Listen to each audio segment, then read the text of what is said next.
Hello and welcome to Hot Topics. My name is Harry Heath. In our show we want you, the public, to get involved into making this world a better place together. On today's show we are presenting you with some anti-smoking advertisements. Our government has been looking for the fight, or well, people to support the fight against smoking, and we have been asked to get your opinion on which campaign you think would work best. In the studio we have the three producers of anti-smoking ads.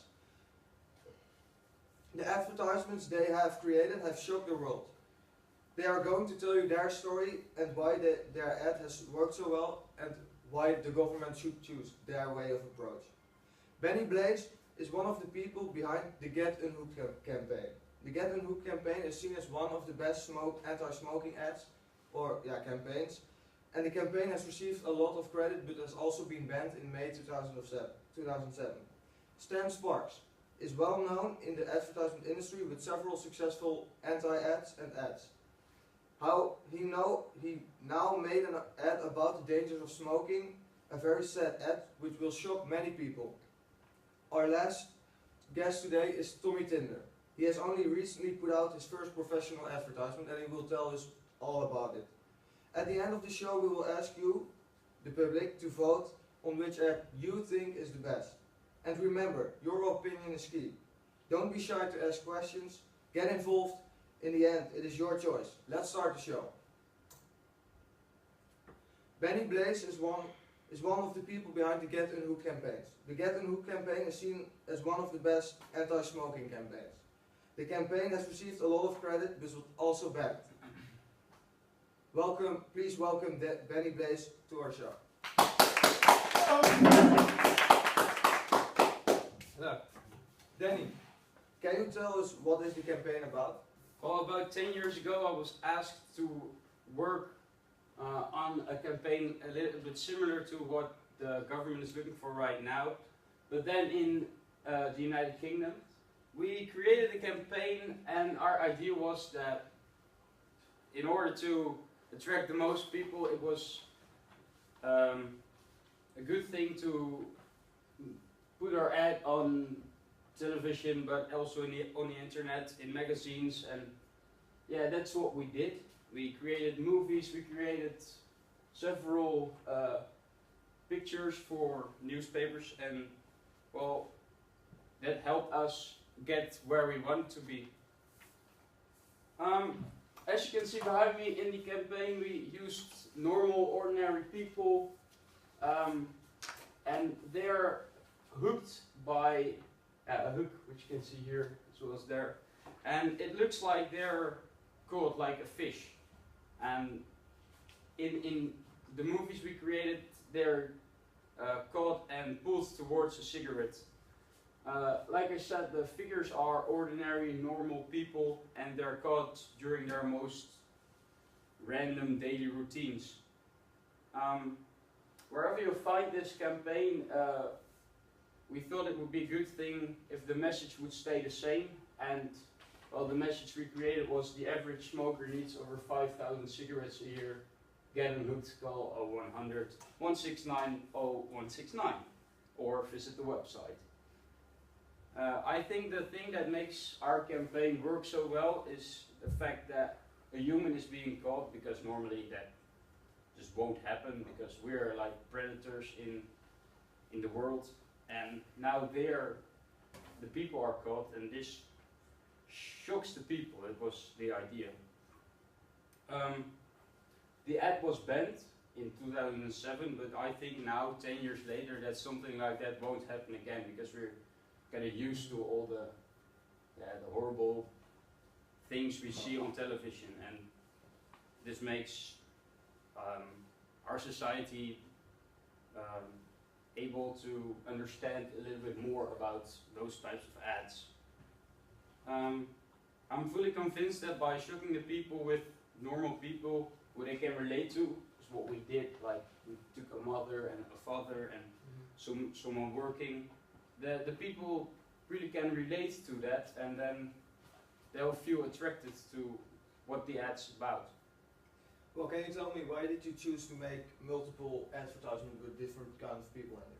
Yeah, well, like I said, our aim was that to attract as many smokers as possible, and well, there's not like one single person which you can see as a smoker, but so many different people, and by using different people in the ads, this would help us.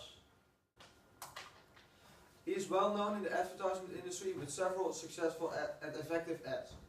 Please welcome Stan Sparks. Thank you.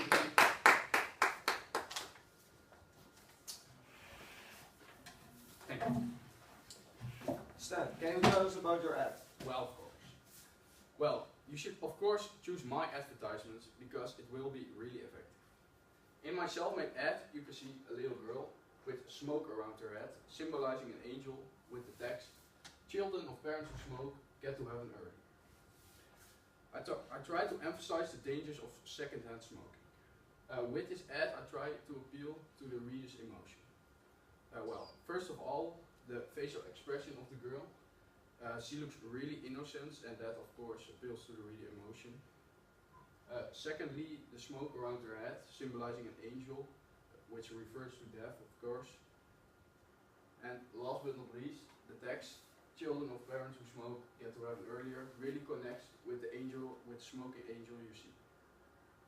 Also the use here in the right bottom of the Child Health Foundation logo at the bottom of the advertisement adds ethos to the visual argument because it demonstrates reliability, assuming that the Child Health Foundation is a credible organization. All those things are really effective to let people think about the dangers of secondhand smoking and of course normal smoking, and not only that you can harm yourself, but also your environment or even your children. Why did you choose a young child or a girl in order for this picture or Well, advertisement? like I already said, people are protective with little children, and it really appeals to them. It evokes emotion. Okay. So, you should of course choose my ad because it will be really effective. It will let people think about smoking, and especially secondhand smoking. The image you see is sad, but not painful like the Get and Hook campaign. Thank you. Thank you, Stan Sparks. On to our last guest. Our last but not least guest is Tommy Tinder. He is the underdog from the Canadian Lung Association, with recently putting out his first professional advertisement. Please welcome Tommy Tinder. Hello, good lads. Hello. Thank you for the generous introduction, Harry. Well, good to be here. You immediately scored big on your first production. What motivated you to create this advertisement? My work has always been a non-profitable organization, so we've never had the focus on putting out anything that would bring in extra profit, but this time we felt like it needed more attention. Cancer and the lung diseases needed more spreading, we needed more awareness. So we decided to come up with an ad. Ads seem to be the most effective way to gain attention from the public, to stand out from the crowd. But at this time, everyone's using pictures, everyone's using vision.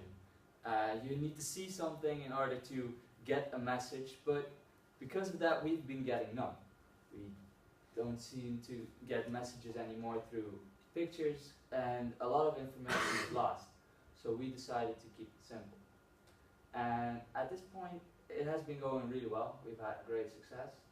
As you can see, this is the ad that finally happened to be the one that we put out there.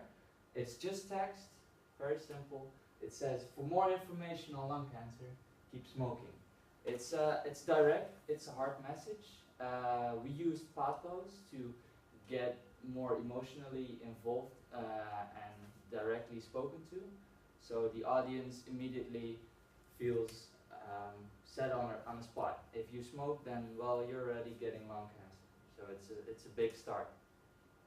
And that's how we decided to spread the spark, get the message across, this time with words.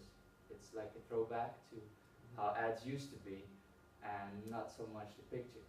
As much as I like you guys, your ads, you ads were great. We just decided to use this one. We also had another ad. Well, this one, "Cancer cures smoking." Well, we felt like this would cross the line. This month has had on the first Monday Labor Day, and well, with that in mind, I'd like to quote something that George Washington once said: "Labor to keep in mind, to keep in breast that little spark of celestial fire called conscience." You know, you have to stick with your conscience. We couldn't get it over our hearts to do this. This would be too direct, too hard. We might get banned like your ad did, and that would kind of suck, because you get a lot of attention, but maybe a lot of the message itself is forgotten. Mostly the stamp of, well, it's too harsh, it's banned, not good enough. That could be our issue. So we decided not to put this one out. Maybe in a couple of years it's more accepted to put out these kind of ads, and well, it's getting tougher and tougher to shock people nowadays. So that might be our choice we'd like to pick. Why did you choose for your ads to be so minimalistic and seemingly still? To keep a very direct focus on not just visuals and everything you see, but just reading. If all you see is a bit of text, nothing else that can distract you from it, then the first thing you do is just simply read it. It's very short, very simple, but that gets the message across, keeping that information simple. Well, Tommy, what do you think about the advertisement that was created by Stan? Well, I did some background research, and of course I've seen your ad, I've analyzed it, and I thought it was really good. You were very smart of using a small kid. People feel protective, like you said, and it helps get a message across too. People see a small child, they don't want to get that little kid hurt, so they maybe even get provoked to do something, to start action. I think you get that message across very well. Thank you. So Stan, what did you think about the advertisement created by Benny? Well, I understand that you want to shock people, but I think this ad, I understand that it's banned because it really looks painful, and if it's on television or something, and my children see it, I think they don't want it. Can I understand? Yeah. Well, Benny, what did you think about the advertisement created by Tommy? Well, I've never thought really about putting out an advertisement which had no pictures, just text. But I thought the idea was really clever in the way you explain it. Like, well, all the ads nowadays have the pictures, and by just having something to read will really, get people's attention, and then they will really think about it, I think. So I thought it's a pretty clever way to not use a picture, but just use the text, which was, well, really strong, I thought. Well, it is time to give our opinion. What did Benny Blaze? What did you think of? Which advertisement did you think was the best? Well, like I said, I thought that the ad by Tommy with just the text was really attractive, so I would vote for him. Okay. Tommy, on which advertisement would you vote? Well, this will be giving it back to you, because I thought your ad was pretty good today. You're gonna win it from friend Stan here, so my point goes to you. Thanks. Well, Stan, which advertisement did you think was the best? Well, I think both of their advertisements were really bad, so I think I'm going to vote for myself. Okay. So with these votes being casted, we are tied. Everybody has 1 point, and the public can vote on the internet on www.hottopics.com/shopvertisement/vote. You can vote on which which advertisement you thought was the best. And next week we will declare the winner. Next week we will also have 3 new guests with their own advertisements. And with that note, well, our show can be concluded, and it's the end. Boom. Oh. Thank you, Thank Harry. Thank you. Hi, thanks for coming. Thanks. Thank you. Great show. Great speaking. Thank you. Thank you.